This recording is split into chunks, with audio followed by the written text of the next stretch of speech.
Halo semuanya, Assalamualaikum warahmatullahi wabarakatuh. Kembali lagi di channel YouTube aku, Tias Widya Rahayu. Buat teman-teman yang baru mampir di channel YouTube aku, jangan lupa untuk subscribe terlebih dahulu, nyalain lonceng notifikasinya juga, jadi teman-teman itu nggak bakal ketinggalan informasi terbaru dari channel YouTube aku yang akan membahas terkait seputar P3K, CPNS, maupun nanti seputar kedinasan.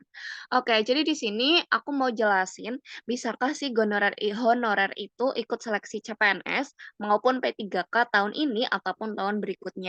Nah, ini aku jawab juga pertanyaan dari teman-teman yang kemarin itu bertanya, kira-kira bisa nggak sih Kak? Dan kira-kira ada nggak sih tahun ini untuk persiapan menjadi ASN?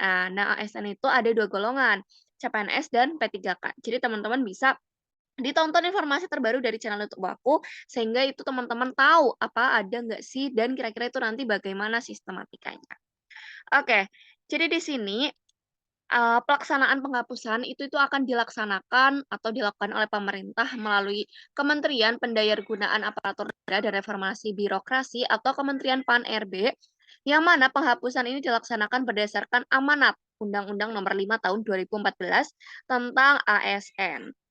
Nah, tenaga honorer itu diperbolehkan untuk mendaftar CPNS dan P3K. Namun, sebelum menjadi pegawai honorer, ikut seleksi CPNS dan P3K. Mereka itu harus memenuhi dan kriterianya itu seperti di bawah ini. Jadi, tenaga honorer sebelum mendaftar atau sebelum mendaftar CPNS atau P3K itu memang wajib harus memenuhi kriteria-kriteria tertentu. Jadi jangan sampai teman-teman itu nggak terpenuhi kriteria sehingga teman-teman tidak bisa mendaftar atau gagal di syarat administrasi ketika mendaftar CPNS maupun P3K. Nah, di sini juga dijelaskan bahwa aturan syarat kriteria tenaga honorer ikut seleksi CPNS dan P3K tercantum dalam surat undangan atau surat edaran, mohon maaf, surat edaran Menteri Pan-RB tertanggal 22 Juli 2022. Nah, SE tersebut ditandatangani oleh PLT Menteri Pan-RB Muhammad Mahfud MD. Nah, di sini dijelaskan bahwa bagi pegawai honorer yang memenuhi syarat dan kriteria di bawah ini itu bisa ikut serta dalam tes seleksi CPNS dan P3K 2022. Nah, berarti kalau misal teman-teman itu belum memenuhi syarat tidak bisa ya. Ibaratnya udah gagal di tahap satu atau tahap administrasi. Jadi teman-teman silakan untuk dilihat syarat-syaratnya itu apa aja. Nah, di sini dijelaskan bahwa syarat dan kriteria tenaga honorer ikut seleksi CPNS dan P3K adalah sebagai berikut. Yang pertama yaitu berstatus tenaga honorer kategori 2 atau THK 2.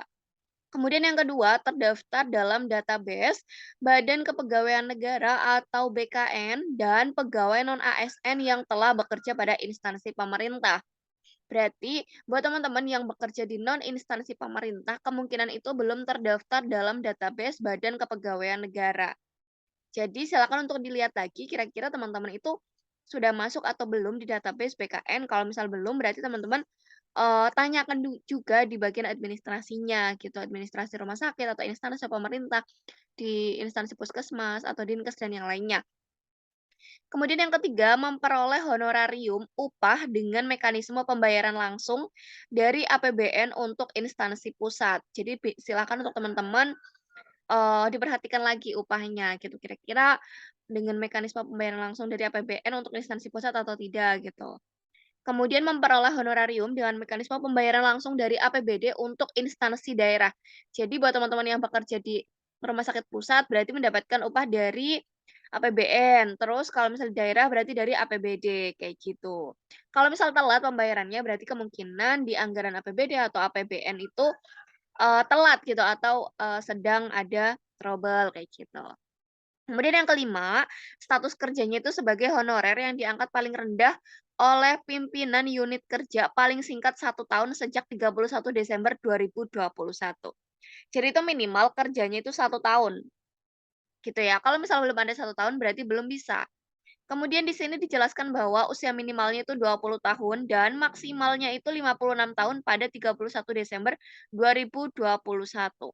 Jadi silakan dicek kembali kira-kira teman-teman maksimalnya udah 56 tahun atau belum gitu. Karena di situ syaratnya maksimal 56 tahun pada 31 Desember 2021.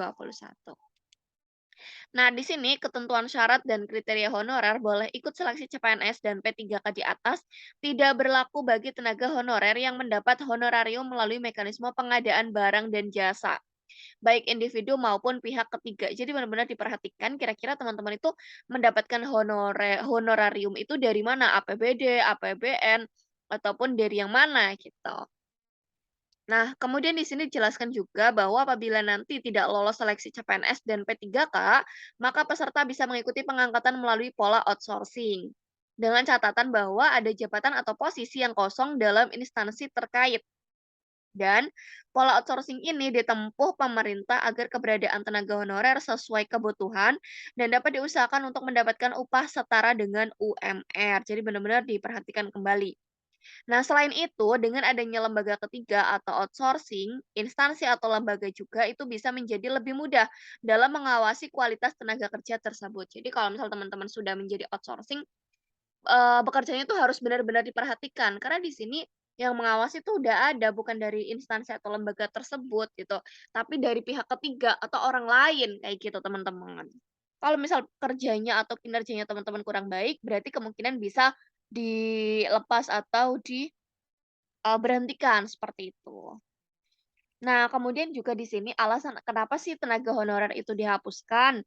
Nah, di sini dijelaskan bahwa kebijakan tenaga honorer di lembaga pemerintahan itu dihapus, sudah jadi pembahasan sejak lama. Jadi memang sudah direncanakan dari jauh-jauh hari gitu.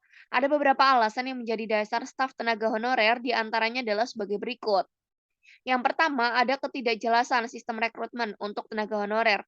Seni dilakukan secara mandiri oleh masing-masing instansi. Jadi memang biasanya rumah sakit tertentu itu ngambil, karyawannya itu, eee, langsung gitu atau tidak ada kejelasan bagaimana sih sistem rekrutmennya gitu. Terus cara masuknya itu gimana, melalui proses seperti apa gitu. Terus yang kedua, upah tenaga honorer itu sering di bawah batas upah minimum regional atau UMR. Jadi memang di bawah UMR gitu atau di bawah standarnya. Misal standarnya itu 2 juta atau 5 juta atau 4 juta gitu.